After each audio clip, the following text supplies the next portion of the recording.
for the Christmas light installation business, what the revenue split is for Christmas lights compared to all these other services. I'd say it was $950,000 for Christmas lights. We wouldn't be here without. Like, that was definitely instrumental in our success. There's plenty of $2,000 clients out there for you, but are you the $2,000 brand like that they want to hire? What is going on, guys? I'm here today with JC Chanowsky, the owner of Patriot Illumination and Cape Fear Pro Wash out of North Carolina. He's been running his businesses for a while, a lot of knowledge, so I'm super excited to kind of pick your brain today. Hey, I'm excited to be here. Thanks for having me. Yeah, of course. So as always, the first thing I like to do with my interviews is just get an idea of where you're at in terms of the size of your business. So do you mind just sharing what businesses you're a part of, the sizes of those business, whether that's value or revenue, and kind of just how many team members you have across those businesses? Yeah, absolutely. So two companies that we run simultaneously throughout the year. Cape Fear Pro Wash, we started in 2009. Started as a kind of a part-time gig while I was full-time Navy. More of a hobby, I guess, if you will. I got off of active duty Navy 2009, just wanted to do something, went to reserves, then deployed, came back, kept the business alive. But it was more of a hobby till 2019. But we've grown that company to reach, I think at the highest, we were $880,000. And I think we're around 14 employees at that time. Might have been less, but that was a combination with Patriot Illumination. So that's kind of hard to gauge who is exactly where on that one. But Patriot Illumination was the Christmas light installation business. That's the one I really have all the excitement and passion about. We just broke seven figures in 2023. And I think we had 20 or 21 employees, including the seasonal guys for that company. Awesome. Okay. So I know you had the two different businesses, so I think we'll spend time talking about each. But first off, I think what, like you said, might be a bit more exciting to talk about is the Christmas light installation business. So are you guys just doing Christmas lights, or I believe you do landscape lighting and some other stuff too? Yeah. So we just last year we expanded into the market of landscape lighting. Lighting in general really intrigues me. Transforming spaces by adding some light is really exciting and transformational. So we do like that we add that complement for our customers. We've dabbled in the permanent lighting, but it's not something that we're fully invested in yet. With commercial, yes. Residential, I'm kind of on the fence about that. But yeah, all things like we used to do event lighting too. We still will do some events, but we stay away from weddings. They're kind of a nightmare. That show Bridezillas is true. And we just like to do what we're good at. Gotcha. Okay. So what would you say specifically for the for the Christmas light installation business, what the revenue split is for Christmas lights compared to all these other services? I'd say it was $950,000 for Christmas lights, and the remaining was the rest. Okay. So we didn't really we didn't do the big push we wanted for landscape lighting last year. That's the big focus this year, though. Gotcha. Okay. I imagine as you're wearing hats for both of those businesses, most of your time is probably towards the pressure washing during like the summer and spring. Then once you get closer to like the winter, that's where you kind of switch gears and you're all in on the Christmas light business. So I'm very fortunate. I've got an incredible team that actually runs the pressure washing year round for me. And I am really hands off on that strategically because I like to focus my time on the lighting. But as far as lighting, most businesses that I talk to, once they take their lights down in January, when they hang those lights up in the storage, they hang up their business model and everything too. And they don't think about it until one day they see a post where it says, "Hey, it's Christmas in July." And they're like, "Oh, maybe I should advertise to customers too today." So it's like from January till July, nobody's doing anything. And that's wrong. And I see it far too often. I was guilty of it for years, but we market every single month throughout the entire year. Like, our guys are actively sending off emails. I mean, we're negotiating terms with a very large contract right now. We have a meeting with a city next week, or not, the end of this week, because of things that we're actively doing today to set ourselves up for success come October, November, December. For sure. And that was definitely one of the things I actually wanted to talk about, was exactly what you said. Like, a lot of people, their focus is Christmas lights from honestly October to January, but in reality, most of the larger businesses, they're focused on it year round. So what is your marketing strategy when it comes to Christmas lights during what would be considered like the off season? It's hard to get somebody excited. Let's talk about commercial because residential is hard, but it's not impossible. But for commercial, it's hard to get somebody excited like a property manager to think about Christmas lights in February. They got so many other things going around. They got tenants to deal with. They got issues. They got maintenance and stuff like that. And they usually think about it when it's too late and their budget's already made. But then by the time they come to us, it's like, wait, they come to us in October, like, wait, you want lights hung for next year, right? Not this year, because there's no way we're going to be able to get that tree ordered because everybody's already out of stock. So if we can do our customer like the service or the benefit of talking to them early and get them excited about it early, this way they don't have to worry about it come the holiday season because they're usually gonna be more stressed during the holidays anyway, everything going on. So Mm. we just want them to get excited that, hey, we're a partner with you in helping drive tourism or, tenant or people to come to your shopping facility or whatever it is, whoever you're trying to talk to, even multifamily apartments. Like you want future tenants, well, they want to drive by your place in the wintertime and see an apartment complex that has a winter Christmas experience and things like that. Those little things and just get it in their head because they don't think about that. They're like very black and white. Christmas, we hate it. Numbers, we can't afford it. But then if we tell them like why they want to be excited for Christmas and how they can afford it, then we're able to work on that throughout the rest of the year. And then they can move budgets around. And not always does it work out that way because, somebody I might be talking to today is going to be a 2025 customer. And that's fine as long as they're still working with us because we got them excited about it. And that's the thing too, is by speaking with the customer so early, you're probably getting in front of them before the competition is. So you could potentially lock in a deal before they ever even speak with another company. Absolutely. And it is a long-term play. I mean, again, like I said, if I get somebody now and don't get it for 2025, that's fine. I have plenty of customers that we took 2 to 3 years to get them as a customer, but now we've had them for the last 5, 6, 7 years. And, you're talking $20,000 a year, every single year. That I'll take that weight. That's worth playing that long-term play with them. Absolutely. Okay. And so you said residential is a bit harder, but not impossible. So I guess when it comes to residential, like January, February, are you guys doing anything? Are you guys booking jobs, speaking with people, marketing yourselves at all? Yeah, so January, what we did is we really pushed hard on our current clients and we wanted to get them scheduled for 2024. So we offered a payment program, which they loved because they knew that the stress of making a large 50% deposit and then the final payment in November could be tough for them. So now they can balance it out through the rest of the year. And then, we had some clients that just said, I don't care about the payment program. Just put my 50% down now and sign me up. I love your services and we want to be with you. And that's all we need. And then for the customers or the prospects that told us no, we wanted to reach out to them and figure out how we can still service them. Maybe we were too expensive because we probably are. We usually are. But that's okay. And I get that because I'm not my client either. But now if we could take that $2,400 job and break it up over the next 10 months and make it affordable until like $150, $200 payment, well, now you can't say we're too expensive because now it's just a small payment. You probably spend more on coffee. And then if anybody came to us in like December and we couldn't get them until like the middle of December 10th, something like that, well, it doesn't make sense to hang $2,000 worth of lights for 14, 15 days. I understand that. But now we're going to put you on the schedule early. We'll get your lights installed in October, and you can turn your lights on as early as you want and enjoy them as long as you want. So now we just flip that like, all right, it was too late, but now we get them in early. Okay, lock me in. That's a great strategy. So you still offer the 50% deposit, 50% upon completion of work, but you're also now offering a payment plan where you're getting less upfront, but you're still guaranteeing the work. And now you guys are making money year round as opposed to just a majority of the money during like the winter season. Yeah, because if you talk to 98% of Christmas light, and I'm making that number up, it's probably like 97, but Christmas light installers, they're not asking for like people to schedule their jobs right now. They're going to wait till July, August, September, and then they'll start getting money in. We've already locked in $45,000, $50,000 worth of work and have residual income coming in for the next 10 months. For the guys that are younger and just getting started, that's really great for them to be thinking about because when it comes to their pre-buy, well, now they have money coming in to help pay for that instead of pulling out of their cash reserve. So you can pull in an extra $2-3 grand a month with residual income from monthly payments for your Christmas light installs.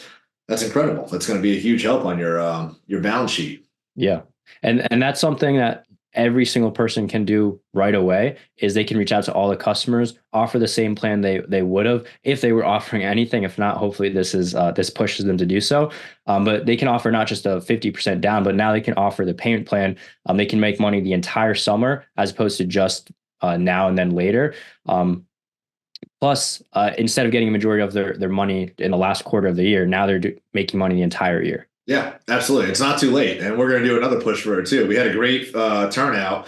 We wanted to wait till all our lights were down to do the second push for that. But I mean, I want to say, I think we had about 20 around, yeah, because that makes sense. About 20 or 24 people somewhere in there signed up for it. And that sounds about right based off our average ticket. Right. And that for some people, they might not think that's a big number in comparison to how many total clients they're working with during the actual season, but that's an additional maybe $5,000 per month that you're making these next few months. That adds up like big time. Oh, for sure. Yeah. Awesome. And then as for marketing, are you guys doing anything in regards to marketing right now, or just kind of like organic marketing? Yeah, I mean, our social media is always active. We have a VA virtual assistant that's constantly doing getting posts out. We are sending out emails to commercial clients right now, and again, those are cold emails to prospects that we're trying to get excited about our services. We're reaching out to all our prospects from last year that requested services. We do have our vehicles that are wrapped. We have fully wrapped vehicles branded with Patriot Illumination, separate from Cape Fear, so they're out driving as well too. Google Ads is shut off. It's not really feasible to keep those on. We feel for the next, I'd say July is a good time to turn them back on. But other than that, cold calling, it really helps. And then while we're talking to any pressure washing customers, just making them aware of our services and trying to pitch it to them as well. So everybody gets a folder that has information from both companies in there. Nice. Okay. So a lot of it is just taking advantage of your current database, your current social media, just posting on there, staying active, reaching out to your database of emails that you have in terms of commercial contacts. And then I'm assuming in July is when you start to implement the paid advertising. Yeah, Christmas in July is definitely a huge push for us, and I think a lot of companies too. It does work, and people do get excited about it in July. We do sell quite a bit. I will say it probably drops in August and then picks up in September, but something about Christmas in July gets people excited for wanting to talk about Christmas lights. Yeah, no, and that's a great strategy because most people, again, most Christmas light installers are not even thinking about Christmas lights in July. So you probably have very little competition, but a lot of interest is still there. So yeah, that's a solid strategy. Yeah, and the big thing too for these companies out there, and I completely get it, where we got to shift our focus to our primary business, whether it's pressure washing, window cleaning, gutter cleaning, or whatever industry they're in, lawn care. They want to focus on where the money's coming in now, so that they don't think about the Christmas lights. But if you hire a virtual assistant, or even if you just send out one email a week, or a couple emails here and there, like just doing a little bit goes a long way versus doing nothing at all. And I can't tell you how many clients we've had come to us later on the year, especially commercial clients, and say, hey, we want to get lights up for our property this year. And when they want a 16-foot tower tree and everybody's out of tower trees, or the company that can get it is like 2x of what their budget's approved for, we're doing a disservice to that customer because they got excited for lights, albeit it was late in the season. But now we had to tell them, like, sorry, we can't service you because we're booked out till December 10th. So being proactive, and again, I just called a client that's told me no for the last 2 years. And I talked to her 2 weeks ago. I got to know again. But you know what? We had a 30-minute conversation. Instead of it just being no, thanks. It was a 30-minute conversation that just kind of kept us fresh in her head. And if there's ever a time where somebody in her company or another company says, hey, do you know anybody that's Christmas lights? We'll probably be the first company she recommends. But had I just said, you know what, she's told me twice no, I'm done with her. Like, what does that really do for me? Nothing. I want to be fresh in her head for when that time does arise, because she's adding new portfolios to her or companies to her portfolio monthly or yearly. So you just never know when that one piece of property is going to come in. They love Christmas. Absolutely.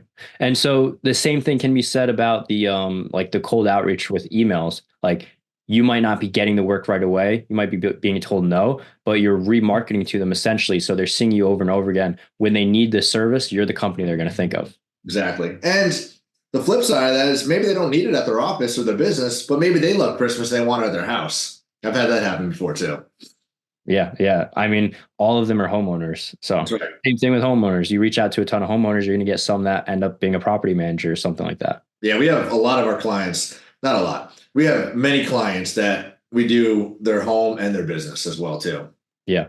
So you just don't know unless you get yourself out there. But like as you said, it doesn't need to be full out grind every single week of the year. You can just send out even just one email a day, make a few posts per week, or even if it's not you, like if you just get a virtual assistant, pay them, a small amount of money each week, like they'll do all that for you.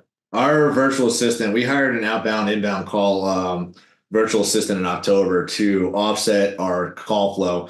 We were using a third party company to answer our calls. And we found that by the time they answer the call and then we return the call on Monday, let's say they call on the weekend, we couldn't get a hold of them and we couldn't schedule them for an appointment. So we spent that money on the lead, paid the company to answer the phone. Then we called the person, then they never answered. So it was like 3 points of failure or 3 points of, payment going out. So we hired the virtual assistant from Unique Genius Virtual Assistants. And that eliminated so many missed phone calls or missed opportunities because as soon as they called and they called at night on the weekends, she was able to schedule them immediately for an estimate and not have to say, well, somebody will get back to you when we open up tomorrow. And that alone was instrumental to like saving us a ton of money and helping our customer acquisition costs. But now when we were done and we slowed down in January because we picked her up in October when we were busy, since then, since the end of December, she's been doing outbound calls to commercial clients and just letting them know about our services and then following up immediately with an email to everybody. So she's building up our database with all their information, making them aware of our services, and then following up in the email so it's stuck in their email for when they need it. That's great. That's a good plan. So you're paying a virtual assistant like what, $4 or $5 an hour or I forget what the monthly is. We just do it monthly through Unique Genius virtual assistants. And then she's just there for when we need us for 40 hours a week. So in October, when we really needed her, it was more for like night overflow and weekends. But now that we're done with the Christmas lights, she's back on I think 9 to 5 or 10 to 6 schedule. So she's there during the day when Liz is busy and can't answer the phones. But when she's not receiving phone calls, she's making outbound calls all day. Gotcha. Okay. And what was her hours like during season? Like was she doing like midnight, like very late random hours? It was 12 to 8, 3 days a week, and then Saturday and Sunday 8 to 4, which Okay. is not normal. But we told her it was just very seasonal, and she loved us, and we loved her. So she like really helped us out because having those flux in hours is not easy. Especially it was like I think it was Friday, Saturday, Sunday.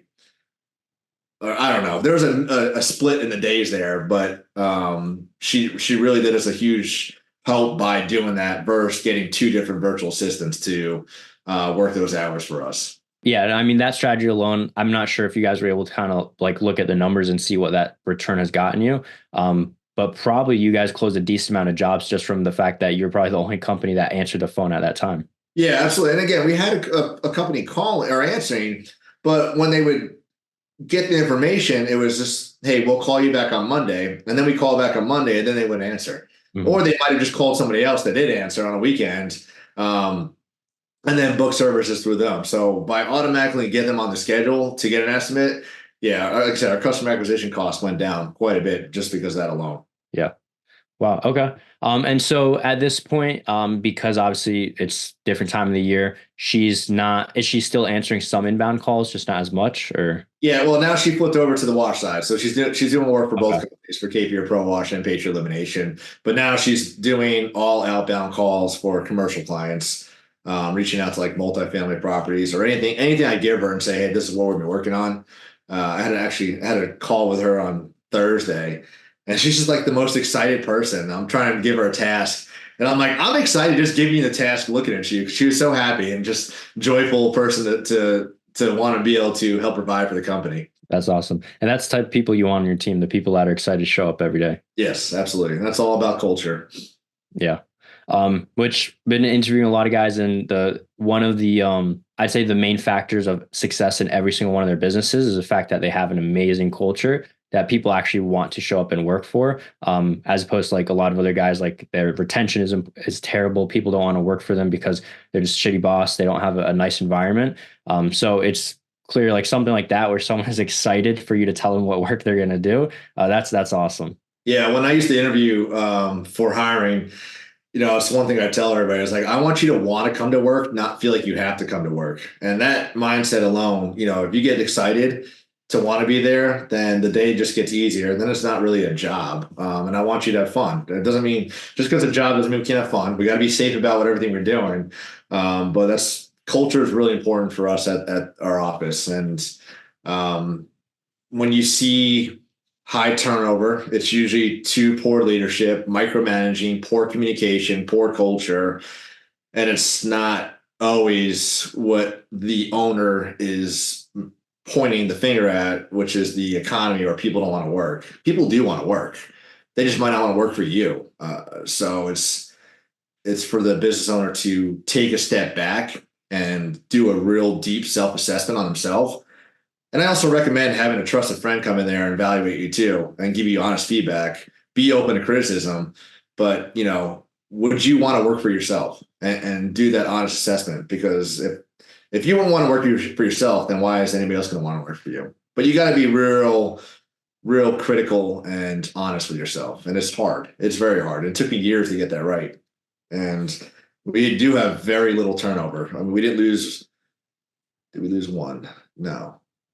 We fired one person 2 years ago during the Christmas light season. We didn't lose anybody. Nobody quit in the last 3 years for Christmas lights. And it's a very stressful, high tempo season for anybody that knows anything about it. But we just like to have a lot of fun, and we keep very open communication with everybody that keeps them wanting to come back. Wow. So in the past, like roughly 2 years, you guys really only lost one employee? So we had a fire one 2 years ago Mm-hmm. because he was a dipshit.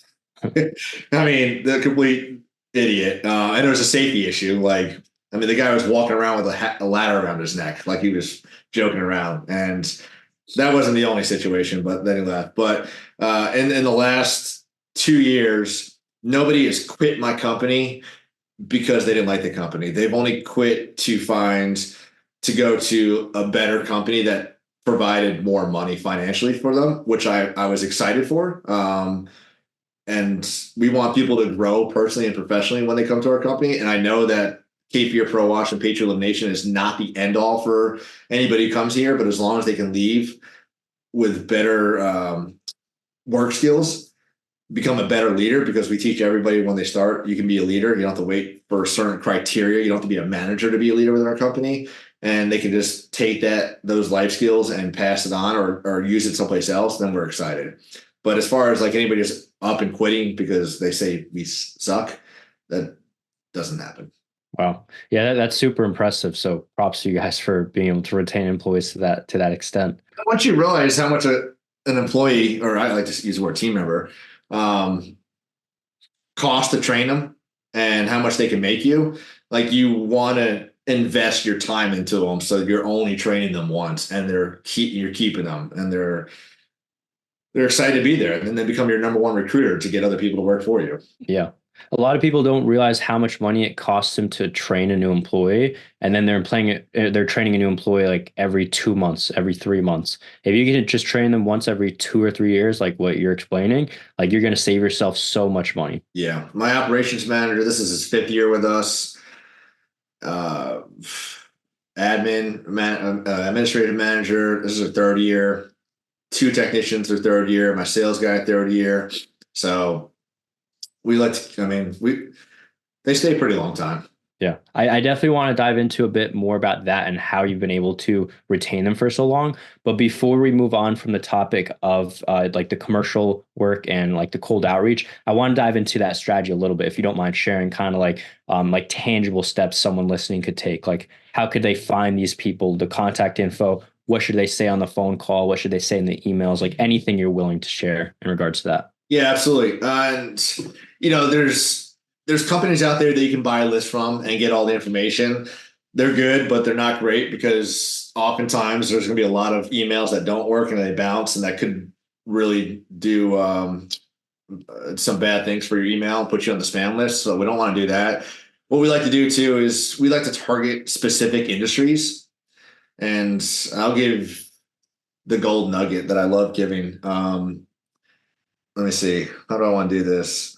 Yeah, all right, I'll give you this one because I only gave this to a few people. But find out what your radius is. If we're talking commercial clients, find out what your work radius is. How far do you want to go, and how far you're willing to travel to do commercial work. For us, we've been, I think, 2 hours for the right job. So we just kind of draw a 2 hour radius, and then we'll say, all right, we want to target all dental offices because dental like clean smiles, so they want to have a clean office, things like that. Whatever your niche is, like multifamily apartments is what Ronnie, my VA, she was doing. So we have a huge database, huge list of just multifamily apartments that we call.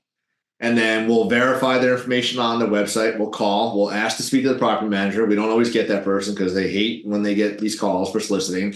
And then if we don't get that, we'll verify and get an email that we can send to. We'll ask them how many units they have in their apartment complex because that really helps us with doing certain types of projects. We'll ask them how many buildings and how many floors of the building. So we got a lot of information from one phone call. We got email, we got a phone number, we got a name, hopefully, the units, and all that other stuff. And then we always follow up with an email, and we'll follow up with thank you for your time. Run it through ChatGPT, whatever you want to do, make it simple, but make it fun and exciting. Not like we're here to sell you, and this is the service you can buy right now. Just thanking them for their time.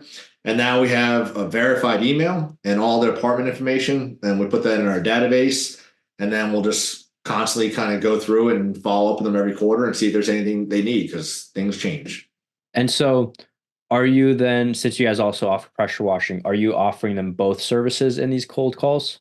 No, depending on the time of year. Like right now, we were just doing dryer vent cleaning in January. We didn't go through everything. We just talked about dryer vent cleaning. We didn't want to overwhelm and say, do you need gutter cleaning, roof cleaning, house washing, blah, blah, blah. Like we're doing a spring special or a winter special with 15% off of services for the month of February and March. So we just talk about one specific service. We get their information, and then we'll follow up with an email that says, and we also offer these services as well. Gotcha. Okay. And so since you have a virtual assistant doing this, then are you creating technically custom emails for everybody? Like you might use ChatGPT just to help with she is one by one sending the follow-up email after, and not just doing a blanket one at the very end. So she gets off the phone, enters the information, then she'll follow up with an email as well. Gotcha. Okay. And so on this phone call, are you guys sharing basically what services you guys provide and asking for the information, letting them know, basically pre-framing that you're going to end up sending them an email with more information in regards to the service? Yeah. Like I said, the one for January was really trying to emphasize the focus on dryer vent cleaning, just because it is winter and washing kind of stinks right now. So we wanted to see if we can get them to look at their budget when their dryer vent cleaning is, and if they can do it in January or February and March and get a discount so they can help save on their budget, that would be great. But we weren't saying like, but we also offer this, and what about this, and what about that? We just want the phone call to be quick because we know how busy they are. Okay. And so I am assumed, are you just having your virtual assistant go through like the list that once you kind of put in the radius on Google Maps, you're seeing all the businesses, and then is she manually taking that information into a spreadsheet? Yeah, we have already created an Excel spreadsheet over the last 3 years, and we just like I said, we did a 2 hour radius, and then she'll go through and just verify, update the property manager's information because they do rotate so often through different properties. Mm-hmm. And then she'll verify it, and then she'll color code the Excel spreadsheet with called and left a message, did not speak to anybody, spoke to somebody. So we at least know like, okay, well, we talked to them at least that day. Cool. Okay. Well, that's a great strategy. So for anyone listening that wants to take action on this, they can just do that exact strategy themselves until they can hire a virtual assistant. But all the stuff you talked about, they can easily do themselves if they have time and not money to leverage. But once they get to the point where they have some money they can mess around with, they can either use like the service you mentioned or just hire their own virtual assistant and have them do the same exact strategy, just doing it themselves. Yeah, and the other thing we've done in the past too, and Brandon Vaughn did a video on this years ago. But I mean, they can also send out the estimates as well. They have most of the information. They could pull everything up on Google Earth, get the measurements for you. And that's why we get the unit count because that helps determine our pricing. So they can actually send off cold, unsolicited emails or bids for them too. So they have everything, all the services listed out. Is that something you guys ever did? We did it 2 years ago. Didn't have a lot of great response with it, but the problem with it, it's good and bad. You just got to word it very carefully, saying that this is just a general estimate because we're basing everything off of Google Earth and what we can see. Mhm. And if we bid it, and let's say like Google Earth is not showing something like the pitch of the roof or something like that, or we only think half the apartments have gutters. And then we go back and they say, all right, we're ready to get like, this job schedule. All right, well, let's give you the actual estimate right now. And it's like double and it's not really what it was because it was just a ballpark estimate. That doesn't go too well. So you just got to be careful with how you word that so they know that, hey, this is just for budgeting reasons or like just to help you get an idea, but not an actual estimate for services. Right. Okay. Okay. Well, cool. So, that's a really solid strategy. Let's say it's now July, it's Christmas in July, and it's perfect time to start pushing the paid advertising. What is your strategy then? Like, how do things change, like for your virtual assistant and just for like the advertising you guys are doing? Yeah, Google ads are getting cranked on. Facebook ads will probably start flowing as well too. Google ads, it's just hit or miss. If you're a lot of companies that do fairly well from it, and a lot of companies that just don't like it at all.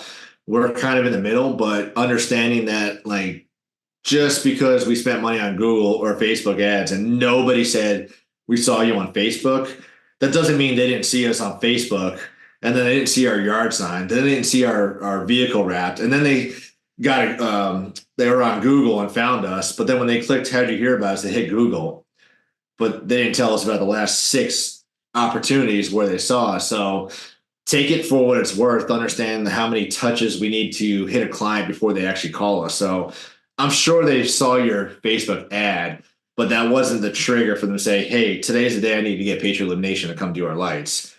It might have just like, oh, that's cool. Christmas lights. All right, maybe later. And then they saw the yard sign. Then they saw the door hanger. Then they saw you at the neighbor's house. Like, today's the day I'm going to call. But I'm not going to tell you about the last five opportunities I saw, had a chance to call you. So, um, Facebook, again, get them going. Just change your spend as you get closer to the holiday season, knowing that people aren't really thinking about Christmas in July, but it's a good opportunity to get it out there. We do have quite a few leads that jobs that convert in July, less than August, and then it starts picking up again. Yard signs, I want to get yard signs out probably September and just get them out heavy.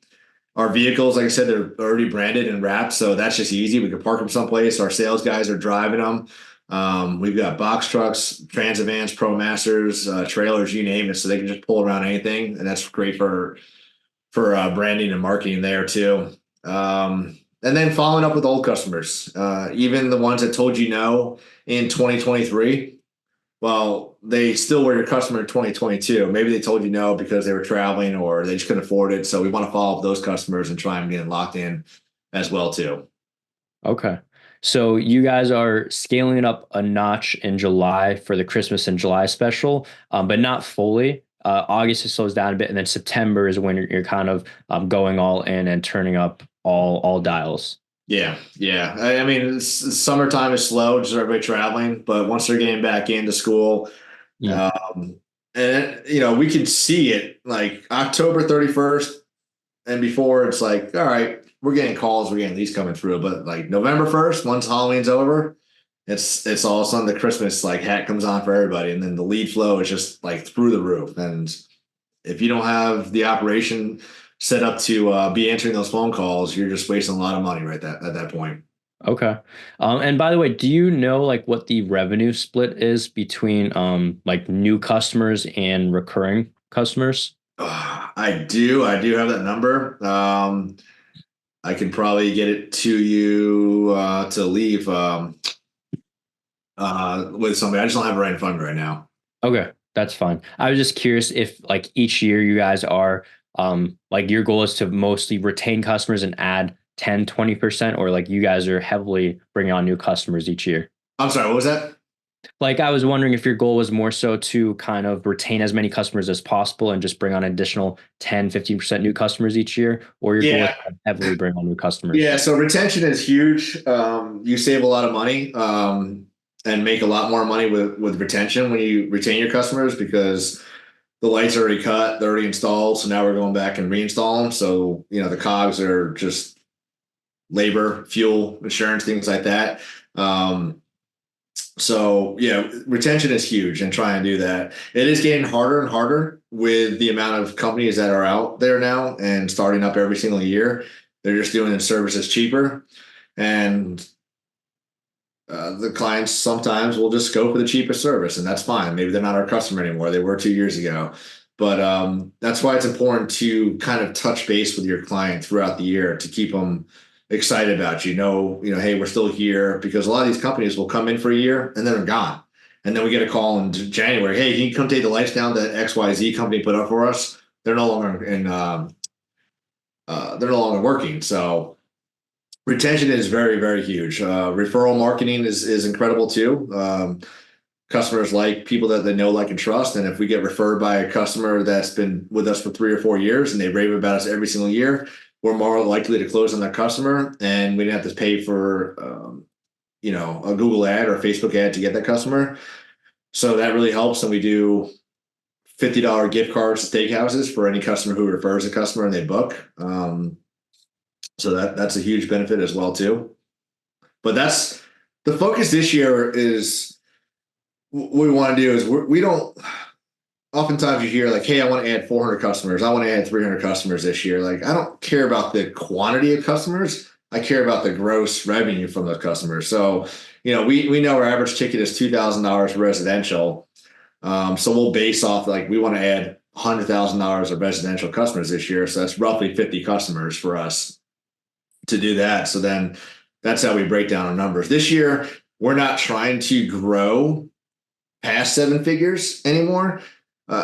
It was fun, but not exciting. So really, we want to get lean this year and focus on our current customers. So retention is going to be a huge focus this year. Referral marketing to be like our main form of advertising and marketing. We'll do Google ads, but we're not going to do Facebook ads. We're going to go through whatever yard signs we have. We're really going to focus, again, our money on keeping our current customers and referrals from the customers we already have. Cool. And so you started this Christmas light installation business how long ago? 2016. Okay. So roughly 8 years ago, give or take. Yeah. Do you think it would be possible to get to the point you're at now by kind of following the strategy you're talking about like kind of staying lean, just doing Google, focusing on referrals and growing with probably higher margins, but definitely slower? Do you think you'd still be able to get to the point you're at now? Or do you feel like everyone that wants to get to the stage does need to go through that phase where they're going all in on multiple different paid advertising, maybe not as high tick as they want to, but not so focused on being lean, but just higher volume? Yeah, you definitely have to invest in marketing the first few years. So when I started 2016, I was still part-time. 2019 was when I actually went full-time, and that's where the growth started happening. I think it was like 225, 500, 700, 900, 7 figures over the last few years. But that happened with a lot invested in branding. That was big on us. Like, we fully wrap 5 vehicles and trailers so that people see them like in the property, driving around. When we leave the office, it's everywhere. Branding was a huge thing for us because we wanted, when customers said, like, Christmas light installation, everybody said Patriot Illumination because that's all they saw was Patriot Illumination vehicles. So we wouldn't be here without that. Like, that was definitely instrumental in our success. But yeah, I mean, we're in a small market. I think 250, 300,000 people. So kind of a small area. We're not in a big city. We don't have a million people. I think the biggest city near us is 2 hours away or hour and a half away, Myrtle Beach and then Raleigh. So it was harder for us to do what those are in bigger cities can do. But we proved that you can do it in a small market. And you can do it very effectively in a short period of time. I don't like to say that we started in 2016 because the first 3 years, it was just me and my dad part-time while I was full-time Navy. I had 4 clients, 25 clients, and 75 clients for the first 3 years of clients, just because it was a hobby at that point. But 2019, when I went to Sales Boost with Pat Clark and joined a coaching group, I realized I have a business and I can have fun doing it. That's where everything changed. So, but yeah, you definitely have to invest in marketing, but you can do it strategically and just be selective with your clients. Like you don't need to get $400 clients. There's plenty of $2,000 clients out there for you, but are you the $2,000 brand like that they want to hire? Yeah. And that's a good question people should be asking themselves, because a lot of people do want to charge a premium, but they are not a premium brand. So what do you think the person listening that wants to charge that premium but can't really consider themselves a premium brand, what can they do to become a premium brand? Yeah, I mean, figure out your why. Why are you doing it? Christmas lights is hard. It's not pressure washing. It's not concrete coatings. It's not gutter cleaning. People want Christmas lights on their house. They don't need it. Do they need pressure washing? No, but eventually it's just an aesthetic issue and a health issue, so they have to get it done. So understanding the why of the customer and be able to provide value to them. When we talk to customers, we start that Christmas experience from the initial phone call. And that's so important. If you're not excited on the phone, then there's no reason why they're going to be excited to spend $2,000 on a service with you. We do all our estimates in person. I get it. You get tons of estimates, hard to do them all in person. Figure it out. If you want to increase your average ticket, if you want to increase your closing percentage, you're going to want to do in-person estimates. There's nothing like going up to a customer with a Christmas jacket on or a fully wrapped vehicle so everybody else can see you and be able to have that conversation with them face to face on why they want their Christmas lights. Is it the first Christmas? Is it the last Christmas? Do they hate the neighbors? Is it just a Christmas tradition? So understand that why for that customer will help go a long way when you're delivering that estimate. And we're going to give them options. We're going to give the Grinch, the Buddy Elf, and the Clark Griswold package. So we'll give them the low, good, better, and best, and say, here, Michael, here's a $5,000 estimate. That we're going to put lights in your house. Here you go.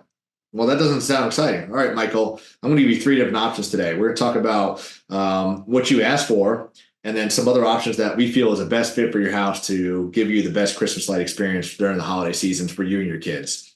And then we'll go through them all.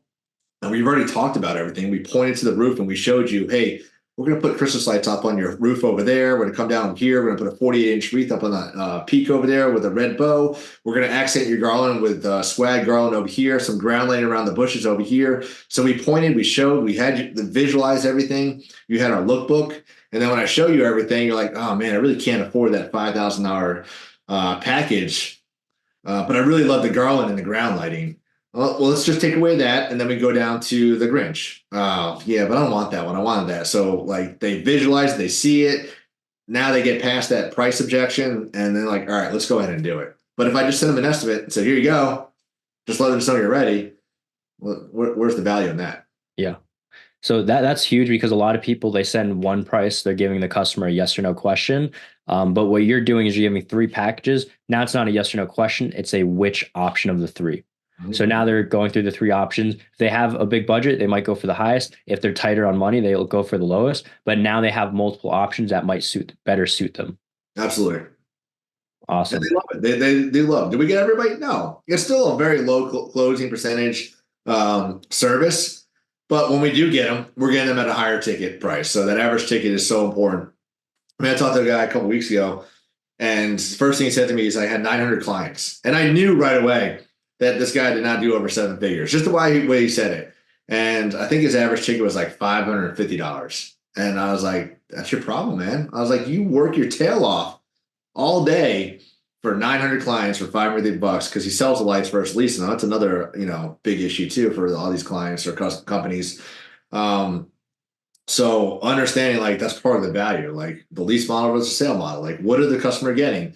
We have 5 points of the sale that, everybody, we tell all our customers when they make that initial phone call. So they get the initial phone call, they get excited with Liz or Ronnie at the office. Patrick will go out there and do the estimate. They get excited with Patrick. They get the email follow-ups. We let them know that the elves are coming out to install their lights. We follow up with them. All that is part of the Christmas light experience for them to want to stay with us next year and refer us to their neighbors, friends, relatives, family members, all that stuff.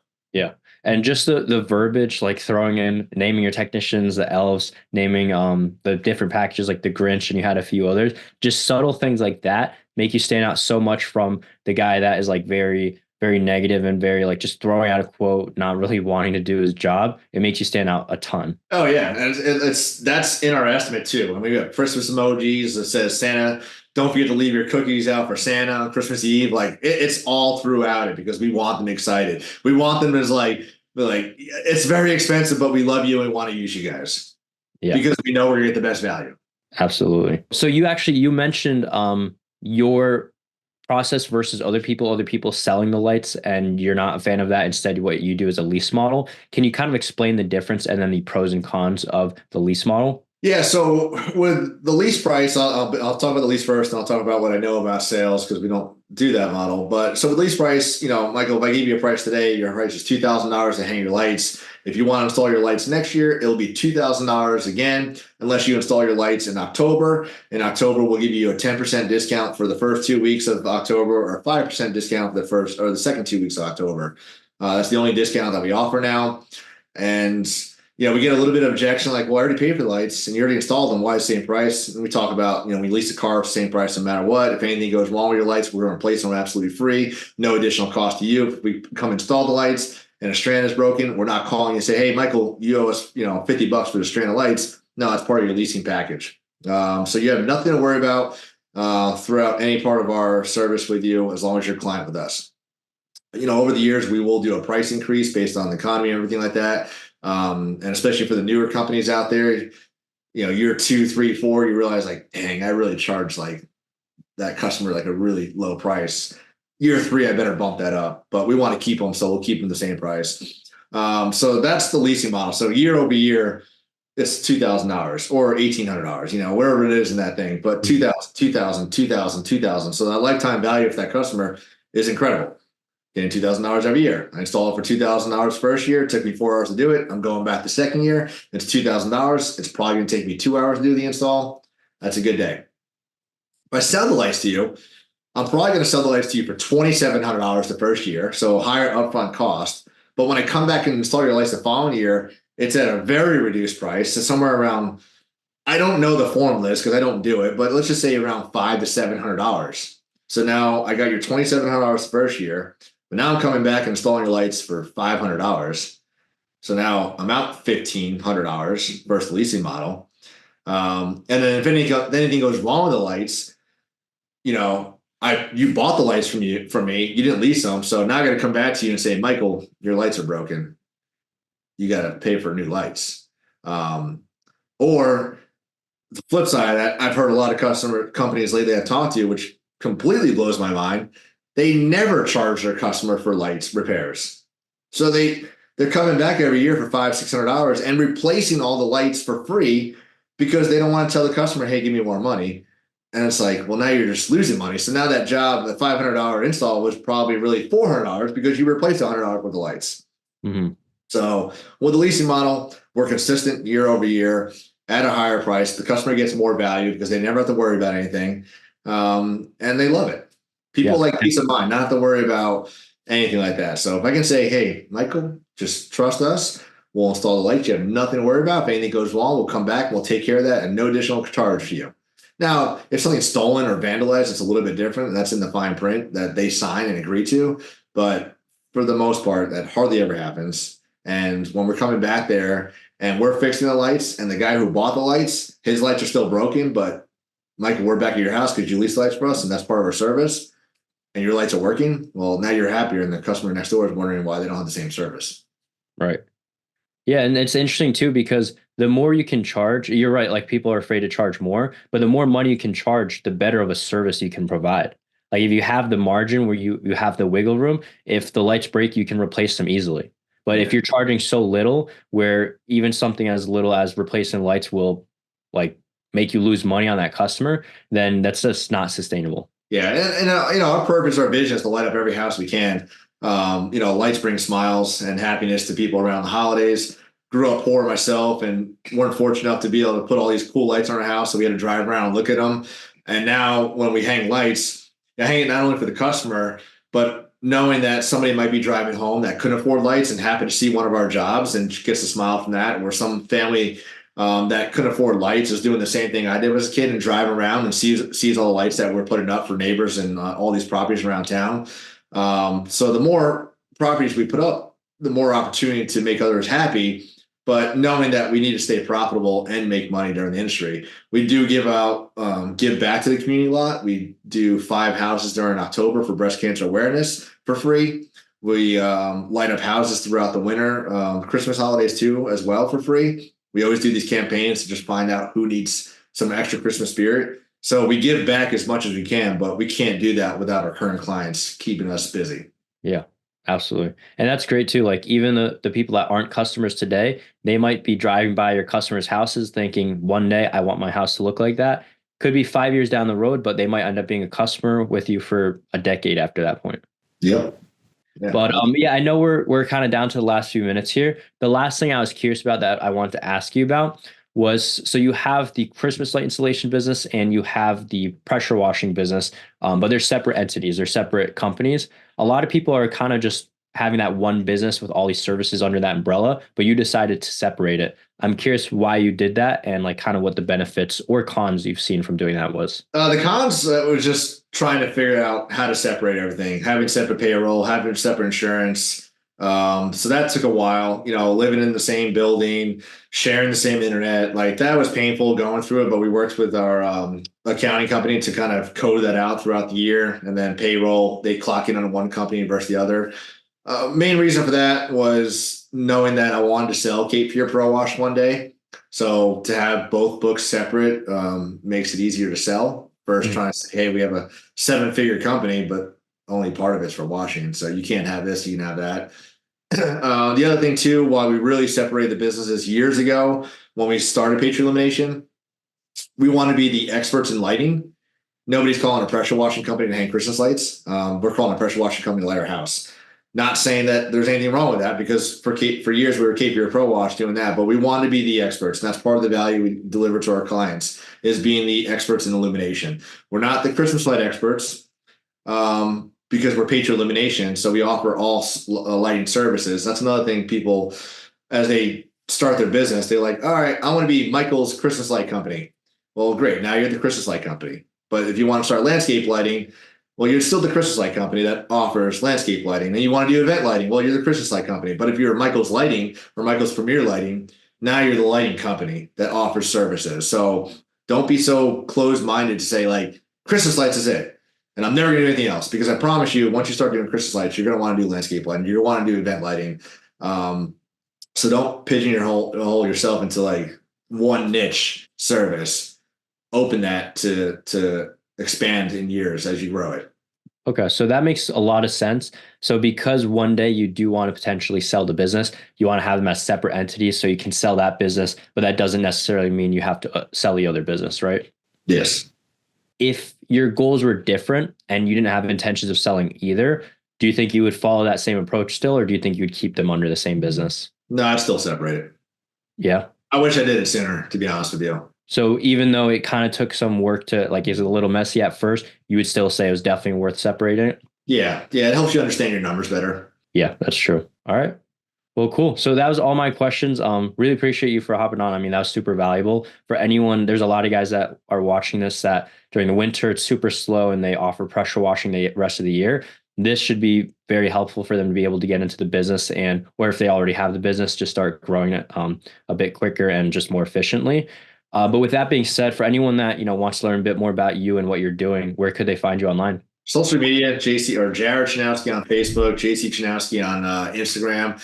And I challenge anybody who is in the lighting industry or thinking about getting in the lighting industry to just reevaluate what you're trying to do. I see so many new companies coming there and say like, hey, we're going to do $10,000 this year, $20,000, and just have this real low number for obvious reasons, fear and stuff like that. But if you have a successful company currently now, whether it's washing, windows, floor coatings, lawn care, whatever it is, then you can have a very successful lighting company with the right why, like I talked about earlier, having a solid foundation with training, and having the right resources. I had a guy that I coached this year, never done lights. He didn't start installing lights until November, did $235,000 his first year. And then I had somebody else that was in a different market that did $40,000 their first year. We're still both great numbers, but still numbers that are both attainable for whatever your your goal is. But I want people to stop selling themselves short. Just to put a number out there and just like an easy pinch hit when you can really get more aggressive and start earlier, like now, and going after those commercial clients and just move that needle a little bit more to the right. So if your goal is $50,000, why can't it be $75,000? Increase that average ticket, increase your closing percentage, get a really good trained crew to increase your efficiency and capacity, and then things are so much easier. So I just challenge anybody who's getting into lights or has light business. If you're just kind of stuck on being easy, just challenge yourself to be a little bit more aggressive in your numbers. And if you have questions, feel free to reach out to me. I love talking lights. Yeah, that's an amazing note to leave off on. So again, really appreciate you hopping on the value you provided today. And yeah, thank you for coming on. Thank you.